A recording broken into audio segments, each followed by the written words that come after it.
কিন্তু আমি অতটা বলতে পারি নাই। তারপর হঠাৎ করে আমি আমার উপরে থেকে 3 জনে আমার বাইন্দা রাখছে, মানে 3 জনে এমন কাজে ধরছে আমার কেউ মাথায় পিস্তল খাইছে, একজনের গলায় চাইনিজ কুলার খাইছে, আর পেটের দ্বারা ছুরি খাই আমার নিচে নামাইছে। আমার এনে বাঁধি না ভাই, আমার নিচে বাঁধতেন। আমি এটাও বলছি নিচে বাঁধতে পারে আমার ফুরির লাগে আগে হাত দুটো বাঁধছে, হাত দুটো বাঁধতে পারে, তারপর আমার মই কষ্ট পেয়েছে, এবার পাও বাঁধছে, আবার হ্যাঁ সামনে বাঁধে দিয়েছে, এবার কর্তার ধরে পিছিয়ে দরজাতে ধরে লেগে গেছে।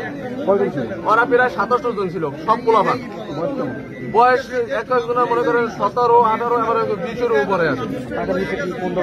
নেচে ওই পিছনে দরজা দিয়ে নেচে ওরা ওই জায়গাতে নিয়ে তারপর টলার নিয়ে চলে গেছে। তারপর আমি নিজে অনেক কষ্ট করি, এক পা জায়গায় এবার 15 আমি একটা হাত বাই করছি। একটা বাই করার পরে আমি কষ্টিটা মোর কষ্টটা ছুটেছি, ছুটানোর পরে আমি ডাহাটাই শুরু করছি যে ডাকাত করছে আমাকে দোকানে। তারপর দূরে একটা টান দিতে পারে, একটা দড়ি ছুটে গেছে, তারপর এক দিয়ে আমি গিট খুলছি। মুখোশ ছিল? হ্যাঁ মুখোশ ছিল, সবাই মানকি টুপি পরা ছিল। আর প্যান্ট পোশাক কেমন ছিল?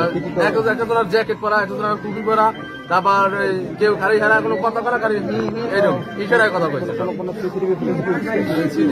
অল্প কিছু বলছে সামথিং, যেমন একটা দেখা যাবে এখন দেখাবো কি